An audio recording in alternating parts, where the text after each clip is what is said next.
Hello friends, welcome to my channel. দেশ এবং দেশের বাইরে থেকে যারা আজকে আমার ভিডিওটি কন্টিনিউ করেছেন, প্রত্যেককে gardener TRIPS with Kamal YouTube চ্যানেলে স্বাগতম। ছাদ বাগানে আজকের ভিডিওর আলোচনার বিষয়বস্তু হলো জামরুল গাছ, অর্থাৎ আমাদের শখের জামরুল গাছের কি পরিচর্যা করতে হবে, কোন সময়ে জামরুল গাছে প্রচুর পরিমাণ ফুল আসে এবং জামরুল গাছের বিভিন্ন ভ্যারাইটি, কোন ভ্যারাইটি সর্বশ্রেষ্ঠ, জামরুল গাছের গ্রোথ না হলে সঠিকভাবে সেই গ্রোথ হওয়ার জন্য আপনি কি করবেন, কীভাবে পরিচর্যা করলে জামরুল গাছ সুস্থ সবলভাবে থাকবে, তাই নিয়ে থাকছে আজকের ছোট্ট ভিডিওটি। পাশাপাশি জামরুল গাছে প্রচুর পরিমাণ ফলন আনার জন্য, ফুল আনার জন্য, শাখা প্রশাখা বাড়ানোর জন্য আপনাকে কি করতে হবে সেটা নিয়ে সম্পূর্ণ আলোচনা করব। তাই আজকের ভিডিওটি না স্কিপ করে কন্টিনিউ করুন।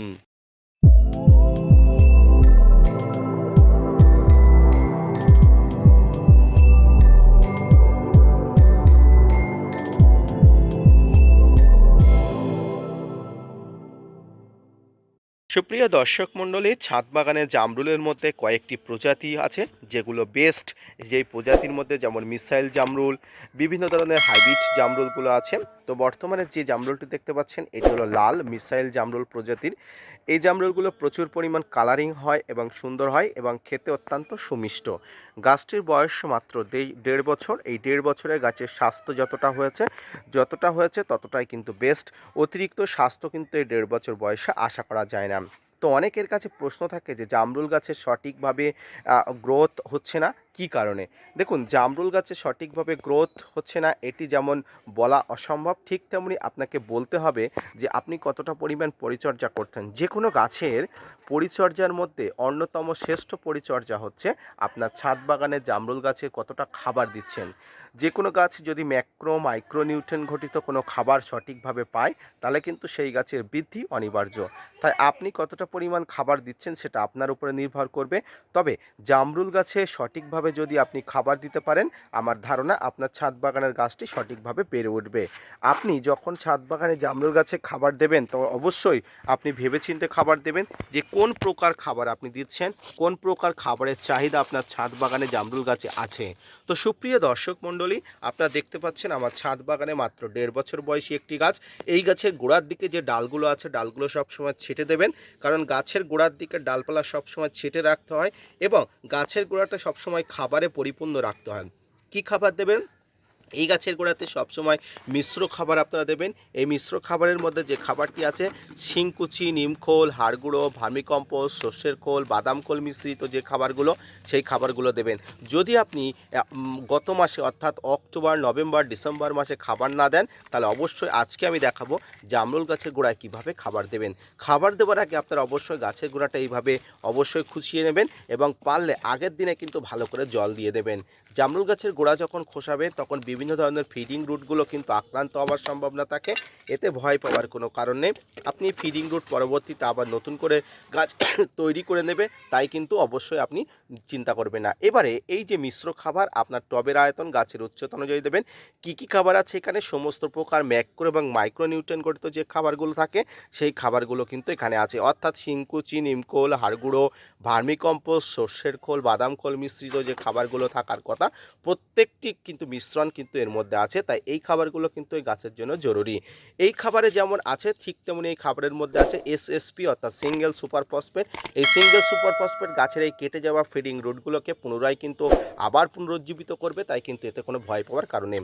এবারে খাবার দেওয়ার পরে আপনারা অবশ্যই কিন্তু মাটিটা উল্টে পাল্টে দেবেন। এর পরবর্তীতে আপনারা অবশ্যই গাছের গোড়াতে জল ছিটিয়ে দেবেন, তাতে কিন্তু এই খাবারগুলো মাটির সঙ্গে অ্যাবজর্ব হয়ে যাওয়ার সম্ভাবনা থেকে যায়।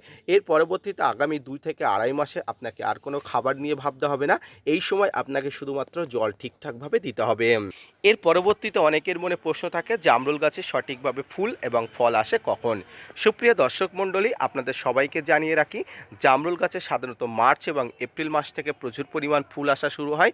তাই আপনার সঠিকভাবে বয়স্ক জামরুল গাছে মার্চ এবং এপ্রিল মাসে প্রচুর পরিমাণ ফুল আসবে, এদিকে আপনারা লক্ষ্য রাখুন। পাশাপাশি এই মার্চ এবং এপ্রিল মাসের আগের মাস থেকে আপনারা অবশ্যই একটি করে পিজিআর ছাদ বাগানে গাছে স্প্রে করবেন। তবে প্রাকৃতিকভাবে গাছে ফুল আসা শুরু হলে কোনোভাবেই কিন্তু আপনার ছাদ বাগানে কোনো পিজিআর প্রয়োগ করবেন না। কারণ পিজিআর প্রয়োগ করলে গাছের কিন্তু বৃদ্ধি ত্বরান্বিত হয়, গাছের কিন্তু ফোর্সলি গাছে ফুল ফল আসে, তাই এগুলো করা একদম ঠিক নয়। যদি আপনার গাছ বয়স হয়ে যায়, ফুল ফল না আসে, সেক্ষেত্রে আপনি করতে পারেন। এইভাবে ছাদ বাগানে জামরুল গাছকে পরিচর্যা করতে হয়, সঠিকভাবে খাবার দিতে হয়, পাশাপাশি কিছু পরিমাণ মিশ্রণ এবং কিছু পরিমাণ ফাঙ্গিসাইড এবং কীটনাশক গাছে দিতে হবে। মিশ্রণের মধ্যে যেটি করবেন, অবশ্যই প্রতি মাসে একবার করে বোরন এবং এসওপি অর্থাৎ সালফেট অফ পটাশ, যেটাকে 0050 নামে আমরা চিনি, এই এসওপি এবং সালফেট অফ পটাশ, এসওপি এবং সালফেট অফ পটাশ এবং বোরন আপনারা একসঙ্গে দেবেন।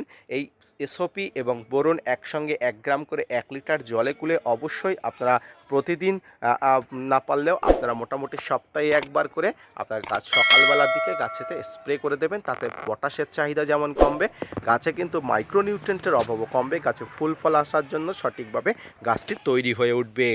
যদিও আমার কাছে একটি পরিমাণ পোকার দেখা নেই, একটি পরিমাণ আক্রান্ত পাতা নেই, তবুও আপনাদের বলবো যে ছাদ বাগানে এই জামরুল গাছে প্রচুর পরিমাণ পোকা এবং ফাঙ্গাসের উৎপাত ঘটে।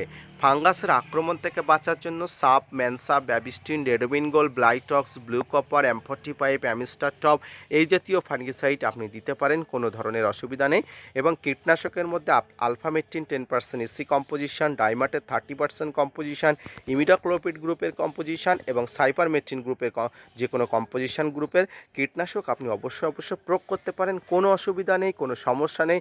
আপনি অবশ্যই গাছে সপ্তাহে একবার, মাসে 2 বার, অবশ্যই মাসে 3 বার স্প্রে করতে পারেন, কোনো ধরনের অসুবিধা নেই। তো সুপ্রিয় দর্শক মণ্ডলী, এইভাবে ছাদ বাগানে বিভিন্ন প্রজাতির বিভিন্ন ধরনের জামরুল গাছকে পরিচর্যা করতে হয়, সার প্রয়োগ, খাবার প্রয়োগ করতে হয়, ফাঙ্গিসাইড, কীটনাশক এবং পিজিআর প্রয়োগ করলে গাছটি সুস্থ সবলভাবে বেঁচে উঠবে, ফিরে উঠবে, বড় হয়ে উঠবে এবং সঠিকভাবে ফলন দেবে। তো আজকের ভিডিওটি এই পর্যন্ত। আজকের ভিডিওটি দেখে যদি আপনি স্যাটিসফাইড হন, অনুপ্রাণিত হন, আপনার যদি ভালো লেগে থাকে, অবশ্যই ভিডিওটি একটা লাইক দেবেন, চ্যানেলটি সাবস্ক্রাইব করে পাশে থাকা বেল আইকনটি বাজিয়ে দেবেন। আজকের ভিডিওটি এই পর্যন্ত, দেখা হচ্ছে পরবর্তীতে নতুন কোনো ভিডিও নিয়ে, নতুন কোনো তথ্য নিয়ে।